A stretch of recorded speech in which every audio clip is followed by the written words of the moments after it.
Career burnout and digital fatigue are not merely problems of workload, they are problems of misplaced attention, forgotten priorities, and neglected inner discipline. Technology will continue evolving, workplaces will continue demanding more, society will continue celebrating speed over wisdom, but your greatest advantage will never be working longer hours. It will be mastering yourself while others remain mastered by distraction. When history remembers this generation, it may not ask how fast we answered emails or how many followers we gained. It may ask whether, in an age overflowing with information, we possessed enough wisdom to protect our minds. Marcus Aurelius, Epictetus, and Seneca never promised an easy life. They promised something infinitely more valuable, that peace belongs not to those who escape difficulty, but to those who learn to remain unshaken within it. So the next time your phone vibrates, your workload grows heavier, or the noise of the world demands your immediate attention, pause for just a moment and ask yourself one simple question. Is this controlling my mind, or am I finally choosing to control it? Because the greatest promotion you will ever receive isn't a new title, a larger paycheck, or public recognition. It is the quiet moment when you realize that your peace no longer depends on the world, and from that moment forward, no amount of burnout or digital noise can truly take your freedom away. Second, practice voluntary moments of silence. Seneca occasionally embraced discomfort intentionally, not to suffer, but to remind himself that peace never depended on luxury or convenience. In our world, perhaps voluntary discomfort means leaving your phone in another room, taking a walk without headphones, eating a meal without a screen, sitting quietly for 10 uninterrupted minutes. These simple acts retrain your mind to find satisfaction without constant stimulation.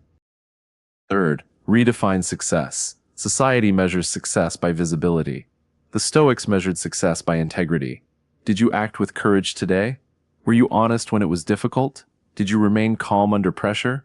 Did you treat others with justice? These victories rarely appear on social media, yet they create a life that no algorithm can validate or destroy.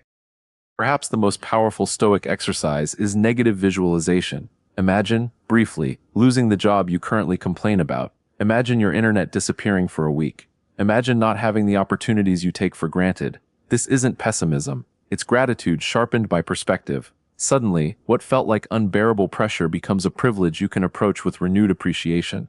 There is an ancient image that captures the Stoic spirit perfectly.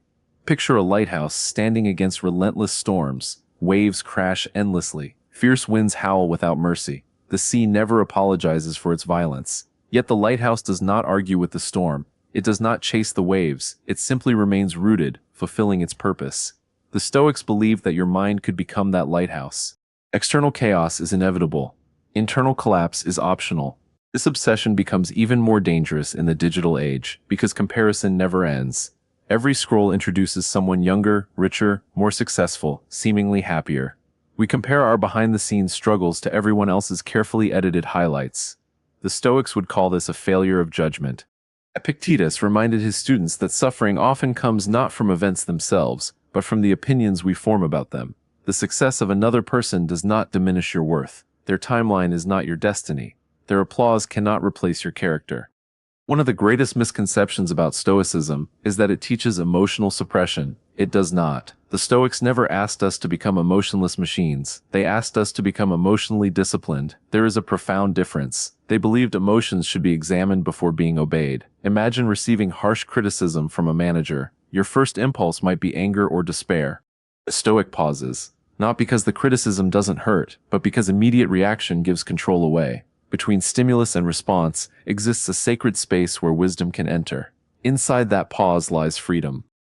Modern neuroscience increasingly supports what these ancient philosophers practiced intuitively. Constant context switching drains cognitive resources. Endless notifications reduce focus. Chronic stress reshapes the brain's response to everyday challenges. While science explains the mechanisms, Stoicism provides the philosophy to respond. The ancient wisdom and modern evidence point toward the same conclusion: your attention is your most valuable resource. So what does the Stoic strategy actually look like in daily life? It begins with reclaiming your mornings before the world claims them. Before checking notifications, spend a few quiet moments asking yourself Marcus Aurelius's timeless question: what kind of person will I choose to be today? Notice that the question isn't about what will happen today. It isn't about promotions, profits, or praise. It's about character. Because character remains yours regardless of circumstances. Marcus Aurelius, the emperor who ruled an empire while facing war, plague, betrayal, and endless political pressure, wrote something astonishing in his private journal. You have power over your mind, not outside events. Imagine hearing those words today, not as an ancient quote carved into stone, but as practical advice for your next workday. You cannot control your boss's expectations. You cannot control the economy. You cannot control algorithms, trends, office politics, or the endless stream of digital information competing for your attention, but you can decide what deserves space inside your mind. Burnout often disguises itself as hard work. At first, you tell yourself you're simply ambitious. You answer emails late into the night because you care. You skip breaks because you're committed. You sacrifice sleep because success requires sacrifice. Yet over time, productivity transforms into dependency. Work no longer becomes something you do, it becomes who you are. The Stoics warned against this kind of attachment. Seneca argued that the person who is busy every second of the day is not necessarily living well. In fact, he suggested that constant busyness is often a distraction from living intentionally. How many people today confuse being occupied with being fulfilled?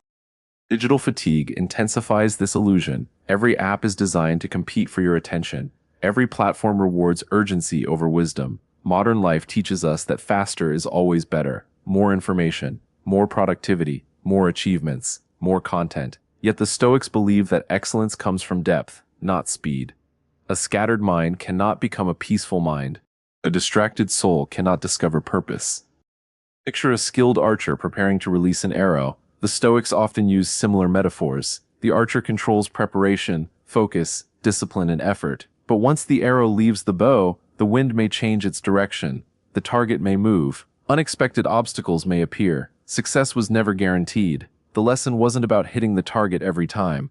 It was about mastering the process under your control. Now replace the arrow with your career. You prepare, you learn, you work honestly, you improve your skills. Whether others recognize your value immediately is beyond your control. Burnout frequently appears when we obsess over outcomes we cannot command. Have you ever realized that you're exhausted, even after doing absolutely nothing? Not physically, mentally, emotionally, spiritually. Every notification steals a piece of your attention. Every endless scroll leaves you emptier than before. Every email, every meeting, every demand slowly chips away at the person you once were. But what if I told you that nearly 2,000 years ago, the Stoics already knew this battle was coming? They didn't have smartphones, social media, or overflowing inboxes, yet they understood something timeless about the human mind. Exhaustion doesn't begin in the body, it begins when we surrender control of our attention. And today, we're going to uncover the Stoic strategy for surviving career burnout and escaping the invisible prison of digital fatigue.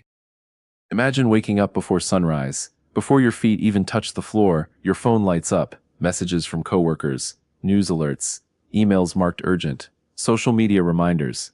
Without noticing, your mind has already entered battle before the day has truly begun. By lunchtime, you've switched between dozens of tasks. By evening, your body is still sitting in a chair, but your mind feels as if it has run a marathon. This is the modern paradox. Technology promised freedom, but for many, it has become a new form of slavery. We are connected to everyone and everything except ourselves. The Stoics would recognize this condition immediately. Epictetus taught that freedom is not the ability to do whatever we want. True freedom is the ability to govern our own mind regardless of external circumstances. Think about that. Every time your attention is hijacked by something outside your control, you voluntarily hand over your inner peace. The phone vibrates. Your mood changes. Someone criticizes your work online. Your confidence collapses. An unexpected email arrives. Anxiety takes over. Slowly, without realizing it, your emotional state becomes controlled by forces you never chose to obey.